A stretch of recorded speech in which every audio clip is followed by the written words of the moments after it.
कि वो एक बार अपने पति को भोजन की थाली पर टोक दे कि स्वामी आप भोजन अच्छे से करिए, ये सब बात बाद में होती रहेगी, आप किसके लिए इतनी मेहनत कर रहे हो, 24 घंटे तो लगे रहते हो, कम से कम आप थोड़ा सा भोजन अच्छे से करो, कम से कम बीपी शुगर या ये शरीर में रोग तो नहीं आएगा।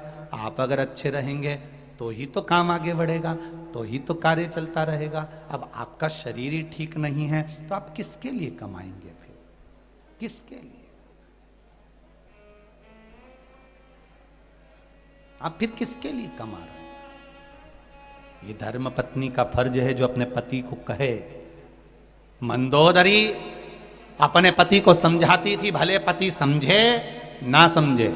मंदोदरी अपने पति को बार बार ज्ञान उपदेश देती थी, वो समझे ना समझे, पर अपने पति को कहना बंद नहीं करा मंदोदरी ने।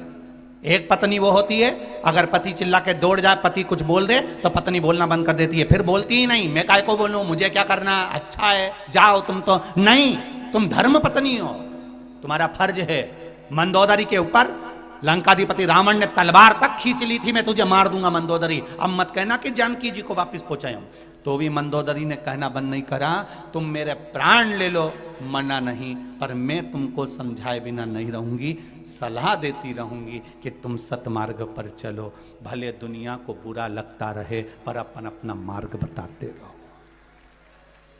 अपन अपना मार्ग बताना, पीछे मत हटना। कई लोगों को बुरा लगता होगा, सियोर वाला महाराज ये बोल देता है, वो बोल देता है, पर निवेदन है, जब मंदोदरी अपना काम नहीं छोड़ रही तो सियोर वाला महाराज अपना काम कैसे छोड़ सकता है? कैसे छोड़ दे? वो सतमार्ग पर लाना, ले जाना, सतमार्ग की ओर प्रेरित करना, सतमार्ग की ओर आगे बढ़ाना। भले दुनिया के लोग अपशब्द कहें, ताने दे, गालियां दे, आड़ा टेढ़ा बोलते रहे, पर आप अपनी मस्ती में मंदोदरी जैसा जीवन, मंदोदरी कोई सहज नहीं थी, बड़ी विद्वानों में विद्वान, सप्त ऋषियों ने अपना ज्ञान मंदोदरी को दे रखा था, इसलिए मंदोदरी रावण जैसे विद्वान को समझाती थी। विद्वान और विद्यावान दोनों में अंतर है।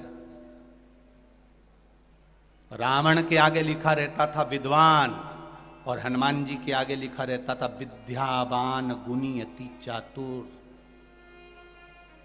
रावण के आगे विद्वान लिखा रहता था और हनुमान जी के आगे विद्यावान लिखा रहता था। विद्वान और विद्यावान में अंतर है। विद्वान जो होता है वो दूसरे को नीचा दिखाने का प्रयास करता है और विद्यावान दूसरे को उठाने का प्रयास करता है। विद्वान और विद्यावान में अंतर है। कई लोग बड़े बड़े अपने अपने सिंहासन पर बैठ जाएंगे, ऊंचे ऊंचे पद पर बैठ जाएंगे, हम विद्वान हैं, हमारे पास में वेद और शास्त्रों का ज्ञान है। तुम विद्वान तो बन गए रावण जैसे, पर दूसरे को गिराना जानते हो। और मेरा हनुमान जिनके आगे लिखा है विद्यावान गुणी अति चातुर, वो विद्यावान है, इसलिए लक्ष्मण मूर्छित भी हो गए तो रात भर में जड़ी बूटी ढूंढ कर उठाने का प्रयास करते हैं, वो विद्यावान। तुम्हारी विद्वत्ता वो किसी काम की नहीं अगर दूसरे को नीचे गिरा रहे हो। तुम्हारा विद्वत्पन वो किसी काम का नहीं अगर दूसरे को नीचा दिखा रहे हो। तुम्हारी विद्वत्ता वो किसी काम की नहीं जो दूसरे पर उंगली उठा रहे हो। तो विद्वान और विद्यावान में अंतर है। विद्वान लंकाधिपति रावण है जो दूसरे को हमेशा नीचा दिखाता है। मंदोदरी तो मुझे जानती नहीं है, विभीषण को लात मारकर निकाल दिया, सगा भाई था। अगर इतना बड़ा विद्वान था तो यह सोचना था कि मेरा भाई कहां जाएगा, मेरा भाई कितनी ठोकर खाएगा, मेरे भाई को कहां कहां जाना पड़ेगा। तो विद्वान है ना, इतना बड़ा विद्वान बनता है तो अपने भाई को लात मारकर क्यों निकाल दिया। मेरे बराबर कोई नहीं, मैं दशानंद, मैं बड़ा विद्वान हूं। विद्वान दूसरे को नीचे नहीं दिखाता, भरी सभा में अपने भाई को लात नहीं मारता। और देखो विद्यावान का लक्षण कि वो विभीषण जब हनुमान जी के उस राम जी की शरणागति में मेरे राघव जी की पहुंचा तो किसी ने कुछ नहीं बोला।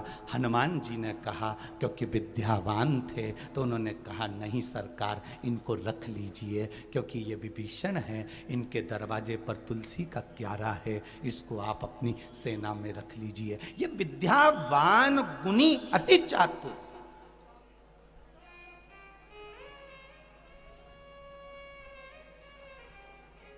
बहुत पढ़ लो, बहुत लिख लो, बहुत बड़े सिंहासन पर बैठ जाओ, बहुत बड़ी सत्ता तुम्हारे पास में आ जाए, तुम्हें बहुत बड़ी कुर्सी मिल जाए, तुम कहीं के अध्यक्ष उपाध्यक्ष, कहीं ये कहीं वो, कहीं तुम ये, तुम्हारे पास में कितने भी पद आ जाएं, पर तुम्हारी विद्वत्ता उसमें होना चाहिए कि तुम विद्वान मत बनना, विद्यावान बनना। कल जजमान लोग मिलने के लिए शाम को आए और हमारे सेवा भारती के कोई भाई उनका परिचय दे रहे थे, और सेवा भारती के कुछ भाई उनका परिचय दे रहे थे, तो उन्होंने परिचय में बहुत सुंदर सुंदर बातें हमको कही कि साहब ये हमारे यहाँ के सेठ जी हैं और ऐसा है, और कहा साहब ये प्रॉपर्टी डीलर हैं, ये इनकी कॉलोनियाँ बनाते हैं, कोई कहा इनका ये मील है, कोई कहा इनका ये है। पर ईमानदारी की बात कहूँगा, आप पांचों जजमान मिलने आए, पर मुझे नहीं लगा कि आप बहुत बड़े करोड़पति होगे, मुझे तो लगा शिव के भक्त हो।